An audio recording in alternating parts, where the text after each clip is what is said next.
Hi, and welcome to Eminent Americans. I'm your host, Dan Oppenheimer, would-be Dave Davies of the contemporary American intellectual scene.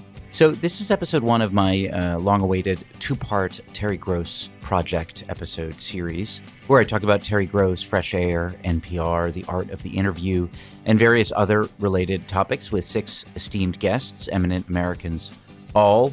So this is in order of their appearance on the show, although only the first 3 are on this episode. Sarah Hepola, Jason Thurlkill, Megan Daum, Mark Oppenheimer, Mike Pesca, and Jesse Adams.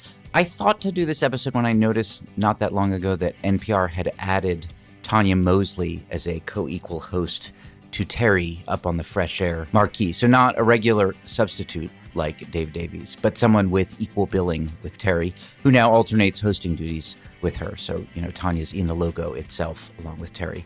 She's not just kind of a subordinate figure in the structure. So this was striking to me for a few reasons, noticing this. One is that it didn't just happen like last month or even 6 months ago. It happened more than 2 years ago in May of 2023, and I just hadn't noticed, which was surprising to me and evidence, I think, of the degree to which Fresh Air is no longer quite at the center of the cultural conversation in the way that it really has been for all of my life, I think, up until the last few years. So that was interesting. Another thing that was striking was that I hadn't heard of Mosley. I hadn't explicitly thought about this prior to kind of contemplating this episode, who would be the person to share duties with Terry if that happened. But I think I must have made an implicit calculation that if it had happened, it would either be Dave Davies himself, her longtime substitute host, or it would be someone I'd heard of, because it's not such a big world out there of elite interviewers of the kind of people who would fill that role. And I'm the kind of person who pays attention to these things, and it's Fresh Air. It's Terry Gross. It's a big deal who gets up there on the marquee with her. And you just don't put someone up there on the pedestal next to her who's not pretty extraordinary. So I would think it would be either someone who's already a big name themselves, who's already not as big as Terry, but who's already distinguished themselves as an exceptional interviewer, or it would be some brilliant young upstart, someone I hadn't heard of, but someone who once I started listening, I'd be like, aha, yeah, I get why that person is the one they selected. And unfortunately, Mosley's neither of those things. She's highly competent. She's clearly highly intelligent. She's a broadcast pro. If you look at her bio, you can see that she's done all the kinds of jobs one would expect such a person to have done. She's 95th percentile. Maybe she's 97th percentile. But you can't replace Terry Gross with 97th percentile. It's got to be 99th or 99.9. So I'm not really talking about who would be the person who would alternate hosting duties with Terry. It's really about who will replace Terry when she retires from Fresh Air. And I hadn't really thought about that before. She seemed eternal to me. But once I noticed that she had a co-host, it became clear that it might be something that happens sooner rather than later. I think she said she has no intention of retiring anytime soon. But, who knows, right? She has talked about how her husband of 47 years died recently. And that is the kind of thing that often motivates one to take stock, think about shifting gears, thinking about kind of the last act of one's life. It was Fresh Air's 50th anniversary this year. So that's a kind of another milestone. And I don't know, sometimes when I'm listening to her now, it seems like there's a kind of valedictory subtext to some of the conversation. So who knows? As one of the guests on my episode pointed out to me, and I'm not sure if this made the final cut, but Terry also has the kind of physiognomy of someone who lives to 100 years old. She's kind of bird-like, and we assume she doesn't really drink, and surely she doesn't smoke. So she could live to 100. She could be vital into her 90s. She could be doing this for another 10 or 20 or 30 years. But once I started contemplating all these things anyway, I realized it could be fun and just kind of generative to ponder Terry, not just who would replace her, but what makes her great, what makes her distinctive, why her show has been so central, why she's been so influential on the kind of art of interviewing on the radio and now on podcasts, and also why has the show receded from its centrality in the discourse over the last decade. I'm sort of 100% sure that it has, though I haven't looked at numbers, and then who in fact would be a good replacement and why. And that just allowed me to think with my guests, who's doing this kind of thing out in the landscape and who's really good and what makes them interesting and distinctive, and also what's kind of distinctive about the NPR style of interview that means that some people who are great interviewers just wouldn't fit that role. So, of the 6 people I interviewed for this two-parter, 4 of them are themselves very experienced audio interviewers. So it was also an opportunity for us to think through what we're doing in this space and why we like it and what the challenges are, what our strengths and weaknesses are, and so on. So I really super duper enjoyed this process. I didn't know where it was going when I started doing it. It was just kind of a whim.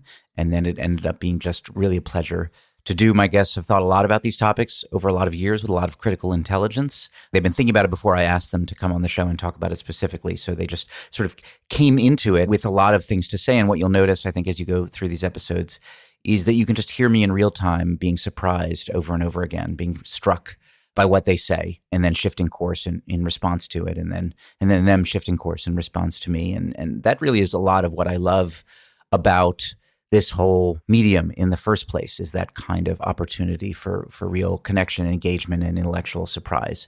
And it's one of the things that Terry's so good at. So it was great to sort of go through this process with her as the kind of anchor for it. So on this episode, part one, I talked to Sarah Hepola, Jason Thurlkill, and Megan Daum. Before I intro Sarah, I just want to drop in a clip of Terry herself from one of her classic episodes to set the mood. It's definitely one of the best known ones. It's from an interview she did with the great children's author Maurice Sendak in 2011, not long before he died. I think he died the following year. And I'm not sure if Terry knew this at the time, but I've heard her talking about it after the fact. He certainly knew he was dying at the time.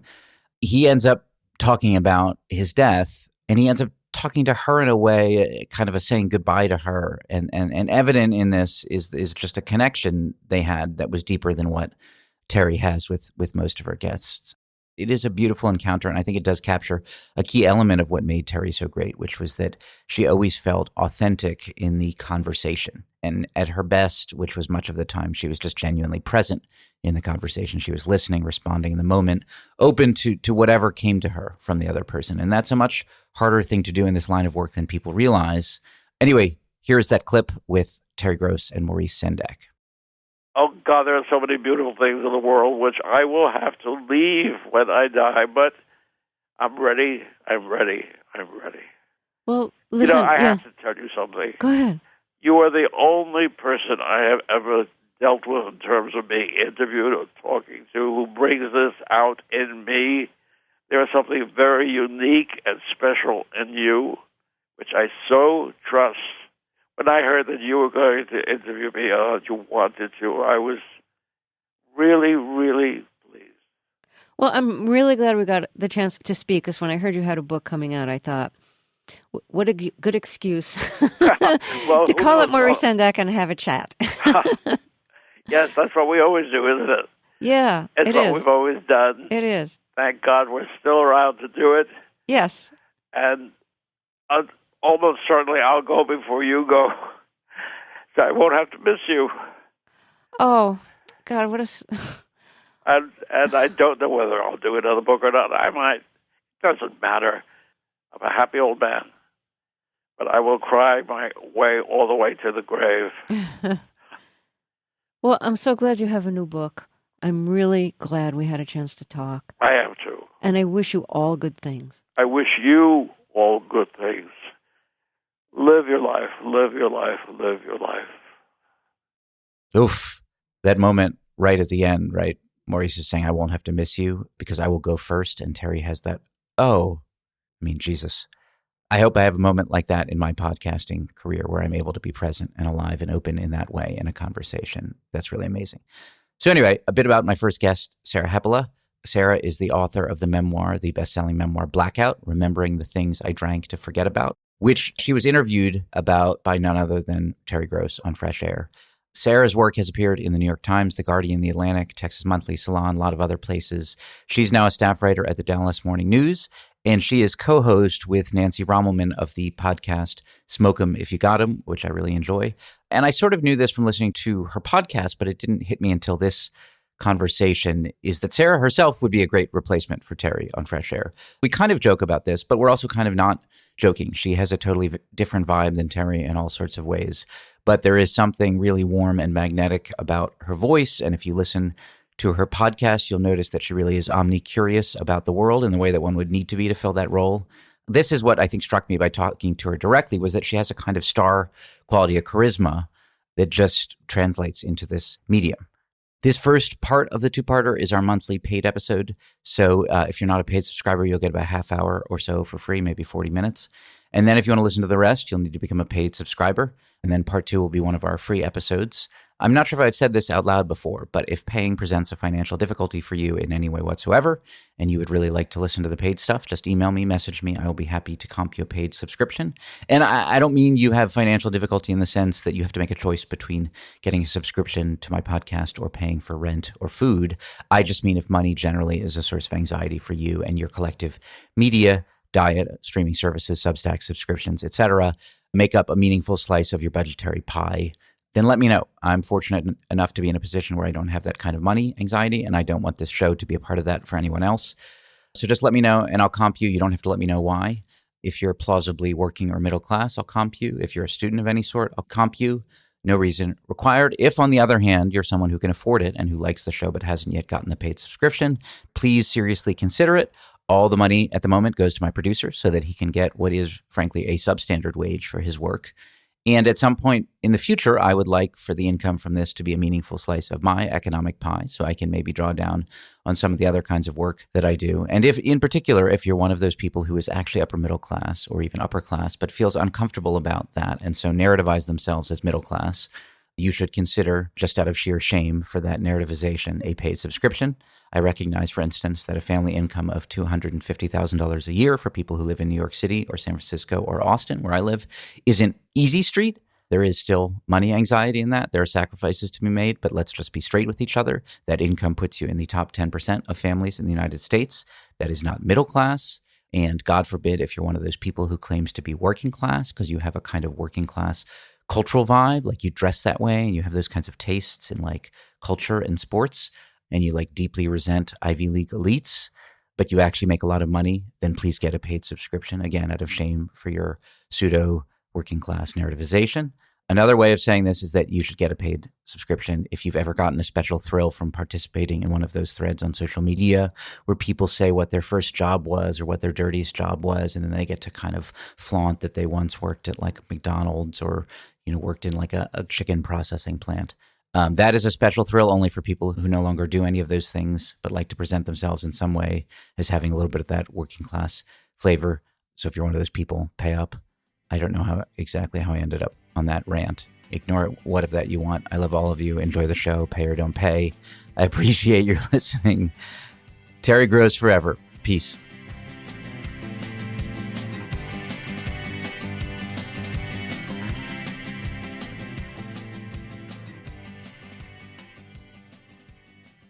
Welcome to Eminent Americans. You're hereby anointed an eminent American by the power vested in me by Clay Smith, former literary director of the Texas Book Festival and mutual friend. There's another way I wanted to start this interview with you, which is just to emulate you and your co-host Nancy Rommelman and just say, good morning, Sarah Hepola. Good morning, Daniel Oppenheimer. Does it feel good to have such a damn consequential name? You do sound like you invented something. It does feel good. And it's felt even better since the movie came out because now it kind of has another layer of sort of gravitas to it. You have a good name. It kind of rolls off the tongue. It's okay. It's hard to pronounce when you see it, but then it's easy to say, if that makes sense. Right. What do you get? What mispronunciations do you get? Hepola. Well, thanks for doing this experimental version of my podcast where I'm talking to various people about who they think the successor to Terry Gross should be whenever it is that Terry retires. I'm not wishing retirement upon her. I've just gotten a sort of valedictory feel from her in the last year or two. Are you a Terry Gross Fresh Air fan? Fresh Air for me peaked. I mean, I still listen to it on podcast form probably up until about 2013, 2014. Maybe it's when I went on the show, because I went on the show in 2015. Maybe then I was just like, I'm done. I've reached the mountaintop. But I kept listening, but I do think that the onslaught of podcasts has just changed how I listen. Really, probably the thing that put the nail in the coffin for me is that I don't listen to NPR anymore. Not because of Terry necessarily, but just because of everything around it. The habit of listening to NPR was broken. The habit of listening to NPR was broken, and there's been a lot written about the ways that NPR, which it was always was an exceedingly white-coated broadcasting medium. And so between its soothing voice and its sort of preoccupation with indie film and literature, it got really white-coated. And there was this point where they were like, we're going to shake this up. We're going to be diverse NPR. And it's just like it's been terrible. I have met, and I won't name them, but like very famous NPR contributors. very famous. They're like, yeah, I don't listen to that anymore. I'm torn between going one of two directions because I didn't realize you had actually been on Fresh Air. This was for Blackout, for your memoir. True. Yeah. And it went so well that the producer asked me to start doing personal essays for Fresh Air. So for about 2 years after that, I would do these 5 to 10 minute personal essays that ran at the end. They were kind of experimenting with how to fill in that space at the end of the show. And so I did about half a dozen of those and, enjoyed it so tremendously, was so incredibly proud to be part of this production. I was one of maybe like 5 people that they tried it with. I mean, I don't even know if they're still doing it. I don't know how long it lasted. I always found it very hard to kind of hit the nail on the head with that. I was pitching stories a lot more than they were taking them. And I just also, the bar was really high and the stage was really big. I mean, it was super cool to have it, but it was also like, all right, everybody, I've got 5 minutes. What do I need to tell you? Me, Sarah Hepola. Like, it was a little intimidating, but I was super honored to do it. And I learned a lot about radio delivery. And it was just really fun to learn how to read without sounding like you're reading, to let people in as opposed to performing, pushing them out.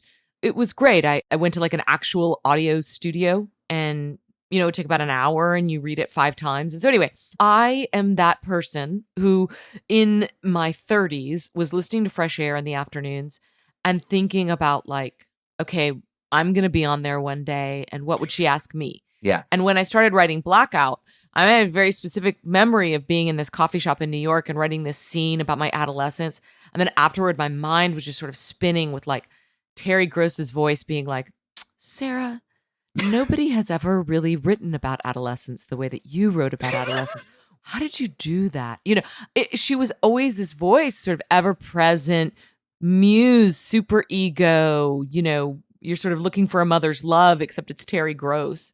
And then for a while in my 40s, I saw a therapist that looked like Terry Gross. And I always imagined her. I'd been on Fresh Air at that point, and I was sort of like always imagined myself in the chair, like, well, that's a good question you've asked me.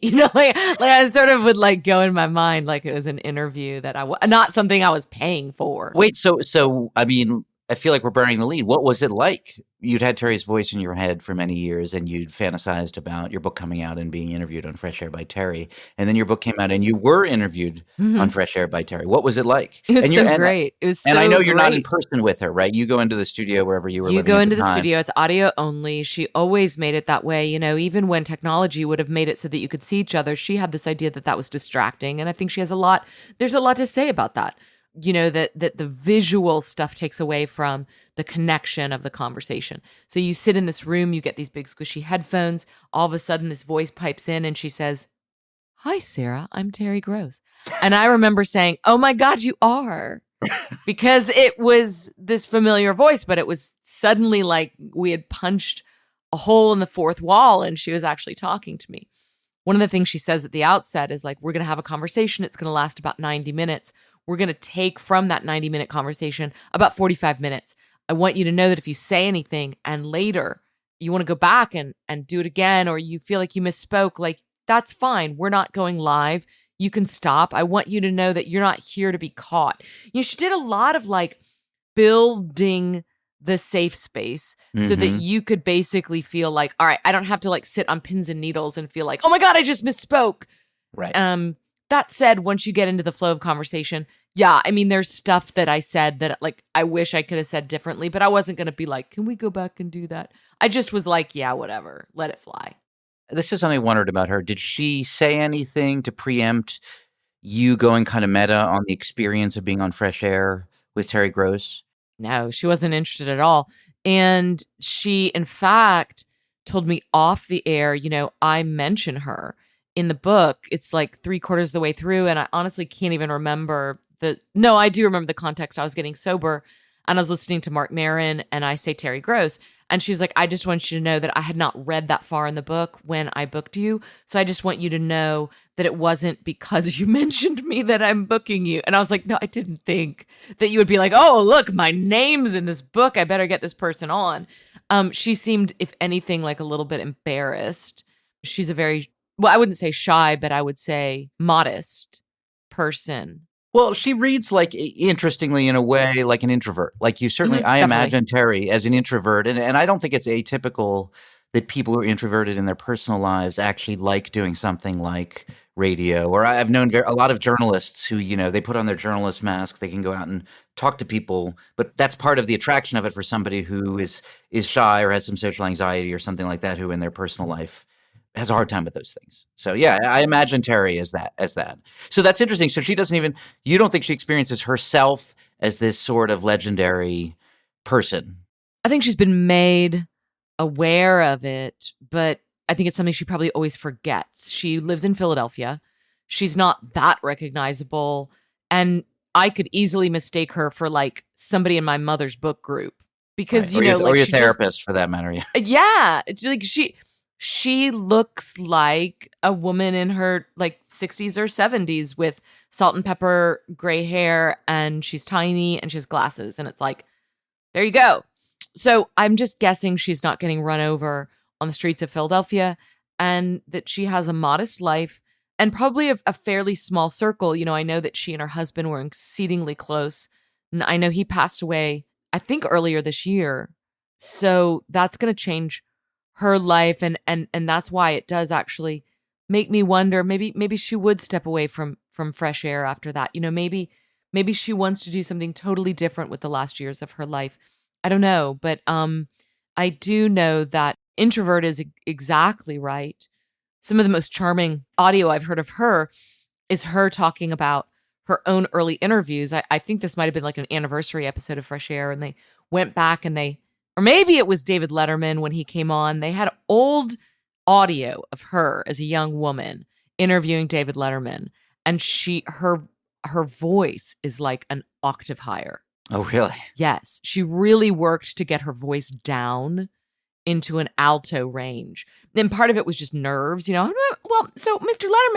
Letterman, but she knew that it was not pleasant. And so she got it down to what is a very smooth cigarette alto. I do actually smoke cigarettes. I can guarantee you Terry Gross does not. That would be very dissonant. That would be very dissonant if you saw Terry Gross puffing away. I used to smoke. I mean, this is a question, like you said, it was great. What's great about it? What's great about her? It's harder than one might think to sort of articulate what's so extraordinary about her as an interviewer. So there's two separate questions there. One is what's so great about going on the show, and what's so good about her as an interviewer. And so what's so great about going on the show is the feeling that you have been chosen to be part of this cultural elite. That there was a circle that you watched and paid attention to and learned from, and you are joining the circle. You are now a Terry Gross Fresh Air guest. So that's that. And then I do think she also just has like a really nice, like calming demeanor. I was so worried about being nervous on that show and talking like a spaz. And I was so calm when we were talking. It was so nice. What's so great about her as an interviewer? I mean, I did a lot of interviews for Blackout, and I wouldn't even put that interview in the top 5. I think that has to do with her not really being a drinker, her being a little older than me generationally. It didn't feel like, even though she got things out of the material, she didn't necessarily vibe with it. Probably my best interviews came from people that really did get it, so we were like really going deep places. But I remember, I've been an interviewer as somebody that worked at like alternative news weeklies and early online news outlets as far back as the late 90s.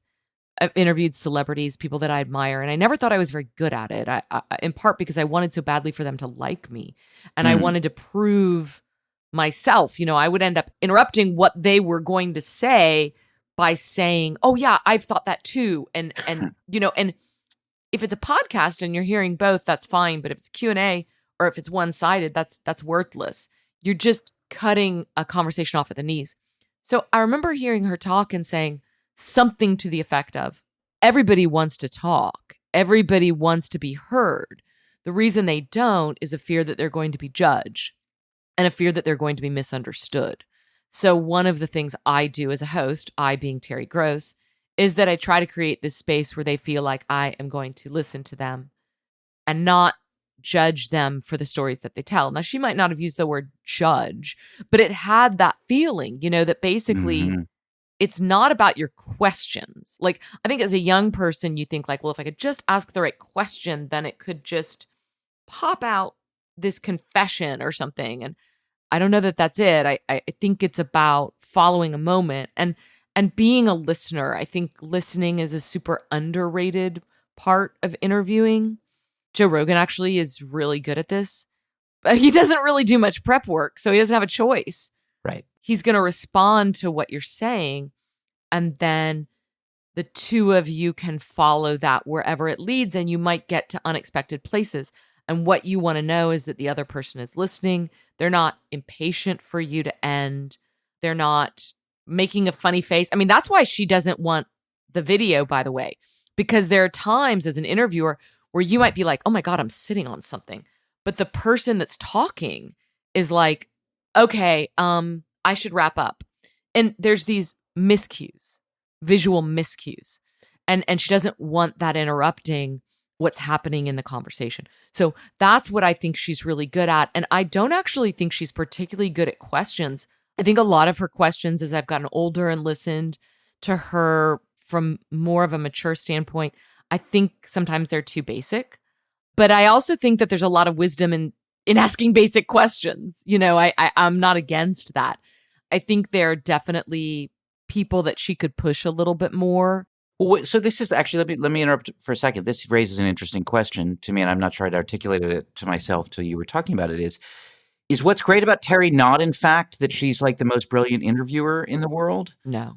And is it more, and this gets into question about like what makes a kind of establishment figure like her, I'm not even sure that's the right word, what makes a figure like her have the aura? Is it more that it's like the space she creates is one that's kind of soothing and maybe it's smart but not too smart? It kind of permeates your brain in some interesting way, but it's not actually that the interviews she's done on their own are so brilliant, that there's other people who, what if you want is to sort of go as deep as possible and be surprised and have the interview itself be this almost work of art or work of sort of meaningful content, that's not her genius, that her genius is something else. It's like, you know, everybody talks about, I don't know why it's popped in, but everybody talks about how great Walter Cronkite was. And I never watched Walter Cronkite, but I always wondered, like, how could anybody in that role, that's such a boring role in a sense, like, how could anybody in that role of nightly news anchor do something truly artistic? And the answer is, I think he didn't, but he was a presence in people's lives that was sort of anchoring and stabilizing and soothing or something like that. Yeah, I think that's right. And I think for Terry Gross in her position, she has to be such a generalist that she can't ever really be an expert. I mean, she has become an expert in some things. Like, she's actually surprisingly versed on musical theater and comedy. Musical theater being a personal love, but also I think comedy just being a fascination for her. She loves interviewing comedians. And so she has gotten really good at figuring out, like, okay, I should maybe ask about the mother, or like I should ask about the insecurity or whatever it is, you know, like there's going to be these certain pressure points that she should touch. But she has to interview people about physics. She has to interview people about religion, politics, both sides of politics. She cannot possibly be an expert in any of these things. And I think that works to her advantage because she becomes an ambassador for us as the listener who is also not an expert in all these things. But she needs to be smart enough and nimble enough to be able to listen to somebody who is an expert and then sort of extract the knowledge that they have that's sort of special and culturally relevant and politically volatile or whatever it is that wherever she's going. Have you ever listened to like her truly interviews that go awry, like the Gene Simmons interview? I don't know if I listened to the whole Gene Simmons interview, but I listened to the, you know, the whatever, the 5 or 10 minutes when it goes truly awry. I listened to it on the day that it aired. And it was just like, I found it so comforting because I, as an interviewer, had so many bad interviews where like I asked the wrong questions, the person got mad, the person felt like I hadn't, you know, studied enough or I didn't, and it was so privately embarrassing to me. And to hear this interview go off the rails was just like, oh my God, this could happen to anybody. Didn't she handle it really well? Yeah, I remember thinking she handled it really well, that she stayed super calm and he was kind of wilding out. And I can't remember if he walks off. I think he walks off. I think so. And my memory is he was such a narcissist that he just didn't even, probably barely knew who Terry Gross was. Yeah.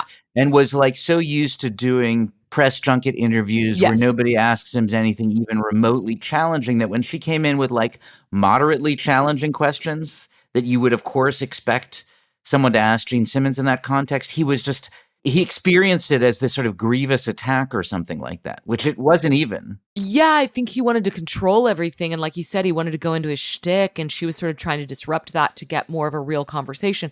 He was not going to drop the mask. He was not going to do it. I remember something early in the conversation where she says his name, his birth name, and he says, well, that's what it sounds like out of a Gentile mouth. And she says, well, actually, mine is not a Gentile mouth. And he's just destabilized by that. He's not sure what to do, and it's weird. And, then he starts saying something about like, open up your thighs, Terry, let me in. And she's like, is this what you do? Is this like how you, is this your deal? And he just can't take it. And he's like, I'm out of here. Who should be the next host of Fresh Air? Or if not, who specifically, like what kind of person? So I'll just take you through my thought process in answering this question. So I'll just sort of go like, my first thought was sort of to think about what Terry is and what she does, like the things that we like about her. For me, it's that soothing voice. Like anybody that replaces her, I want them to have that kind of soothing voice. I don't want the vocal fry, and I don't want I love Ira Glass, but I don't want somebody that talks like this. Yeah. I don't want that. I want Terry's mellifluous voice. I want this empathy. I want these questions that are generic enough for a newcomer, but specific enough for the hardcore fans. I want a sense of humor. She had a really good sense of humor. And I want somebody that's not infected with political bias, which I think is harder and harder to come by. And, I don't know that Fresh Air has held to that in the last 5 to 10 years because I haven't listened closely enough, and I have reasons to believe it might not have. That there has been culture war divisions that have infected every part of our lives as Americans. And, Fresh Air was supposed to be a break from that, and you would have the conservative politicians on there, and they got a equal airing or, dignity. And yeah, I don't know if that still happens, but that's my idea of what it should be, okay? So when I describe that passel of behaviors, the first person that came to mind, and just hear me out on this, okay, was Oprah. Huh. Now, I know what you're thinking. Oprah doesn't need Fresh Air. Oprah has the Oprah empire. I agree.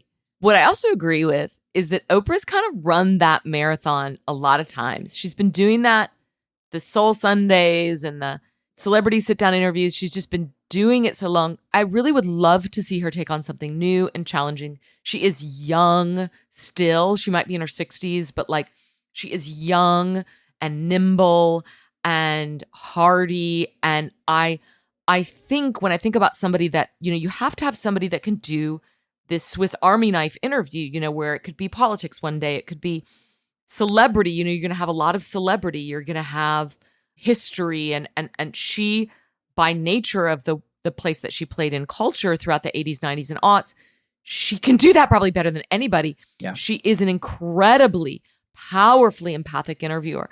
But I think what nobody really gave her credit for, perhaps because she didn't do it enough, was she can stick the screws to someone. Go back and watch that James Fry interview. It was immensely awkward, right? I mean, immensely awkward just to watch, and for him, right? It was immensely awkward for him, and you could even argue that maybe it wasn't fair. I don't know if it was fair or not. What I can tell you is she wasn't letting up. She was like a dog on a bone that was chewing very gracefully. She was going to ask him questions that made him squirm. And so, yes, it was uncomfortable to listen to because he was uncomfortable, and the listener feels that, but it was like necessary because that thing was the biggest blockbuster book. It had blown up in the culture, and all of a sudden the smoking gun story came out, and it was like, oh, wait a minute, you didn't actually get arrested. Wait a minute, these people aren't real. And he sat down and talked to her for 40 minutes. I think his publisher came on at the end, Nan Talese. It was so wild. But anyway, she can do a hardball interview. She doesn't always flex that muscle. And there have been times in the past, like recently she interviewed, not recently, but like a couple of years ago, she did a Harry and Meghan interview. And I was like, Oprah, you've got more in you than that. Like, come on, we need the old Oprah. But it's not a hard, but it doesn't, she doesn't, I mean, she wouldn't need to be. I mean, first of all, I think that's a brilliant suggestion.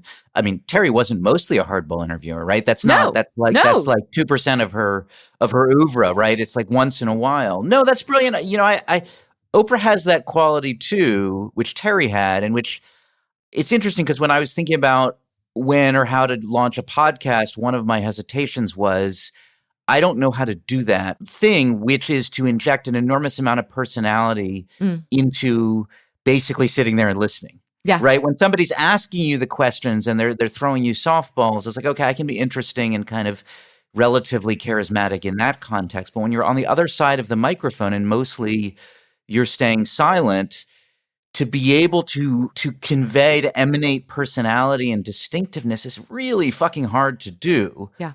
And I don't know if I do it, but I wasn't sure that I could. And Oprah, I mean, Jesus, I mean, she can do it, right? I mean, every word that comes out of her mouth is so Oprah, even if it's just asking a straightforward question. She's a superstar. And part of the answer to your question is you can't do it in one interview. You do it in 20 or 40 or 100. You know, the people that are listening get this sort of ongoing autobiography through your questions, through your reactions, through things that come out of your mouth when you don't even plan for them to do so. You're like, oh my God, that happened with my dad, or whatever happens in the course of these interviews.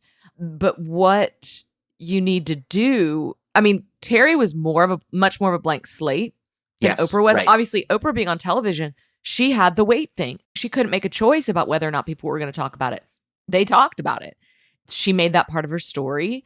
It's, I'm sure, a painful, wince-inducing part, but we got to know her. We got to love her. But Terry also, you know, you can learn things about her by the people she chooses. Like, I learned pretty early on, like, oh, this lady loves musical theater, because I love musical theater, and she would bring people on and she would know the most minute details. And you're like, this girl, you know, so there's always this kind of telling autobiography that's happening, even if you want to keep the subject not on yourself. Sarah, you're such a student of this medium. I don't know if I would have discerned that. It's that parasocial relationship over time the regular listeners develop to the host that's so cumulative, right? You cumulatively understand certain things about who they are and what their interests are and what their reactions are. Yeah, okay, last question. Could you do the job? Would you be good at it? I think I'd be great at it. Okay. I honestly think I'd be great at it. I mean, I have the voice. I'm empathetic as F. I'm a total generalist. It's a liability in my profession as a journalist. It's a liability and a strength, you know, that I don't really have any area of expertise. And I'm sort of frustratingly politically independent. Frustrating to a lot of my friends who would like me to choose a team.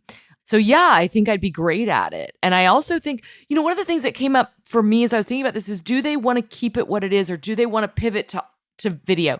Do they want to start doing clips? Like, does Fresh Air want to join the 21st century in that way? And I'm really divided on that question.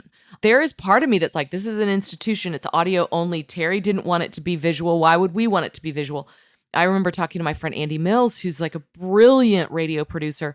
We were talking about going visual on my podcast, Smoke 'Em, and he was like, don't do it. Don't do it. There's something so special about audio. Don't do it.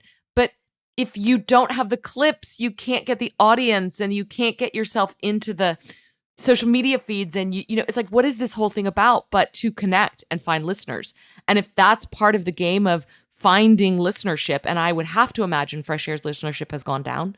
I just would imagine it. Then how do you get that new generation in? They're going to demand that visual component. So I don't know. I'm divided on it. But all of that to say is I do video too. And you're available. I'm absolutely available. I would love, the producer that I worked with on Fresh Air was one of the best just people. Her name is Phyllis. And I never saw her in person. We only worked through phone and over audio. And I always imagined her as like this 70-year-old woman smoking a cigarette and just kind of like, Sarah, it's Phyllis. All right, what you got? You know, and I adored her. I don't have strong feelings about the video versus audio thing, but one reason why I think you would be a good host and are the right kind of replacement for Terry, as Oprah would be too, is I think it has to be somebody with more personality. Yeah, I think so too. Whose presence, whose sort of idiosyncrasies. In that way, it has to move into the 21st century. I think that's right. And I think it's somebody that has to have a big personality, but doesn't have a personality that dwarfs the guest. So, as I was thinking about people, I did think about comedians. And I think that's a great place to draw from. But the problem with comedians, as a general rule, is they're not good listeners. Right. And their personality is going to spill over onto other people. And you really want somebody that can just keep it in their lane. All right. Well, I think you're right. Oprah's number one choice, but number two is Sarah Hepola, or Sarah Hepola, as I like to say. Exactly. That's what everyone would say. Well, I'm excited. I mean, I'm considering this my entrance interview. Like, I'm up for the job now. So, like, I'm throwing my hat in the ring. Like, let's go. I do have among my relatively small listenership, I do have, some elite media, but I'm not sure if I've seen any NPR email addresses in my subscribers. Though maybe they're subscribing with their personal email. That's what it is. So NPR producers, executives, if you're out there amongst my listenership, consider this Sarah's entrance interview. I'll send it to Phyllis. Hey, so this is the free teaser. If you want to hear the whole thing, you know what you have to do. You have to subscribe, at least for this month, and send some moolah my way.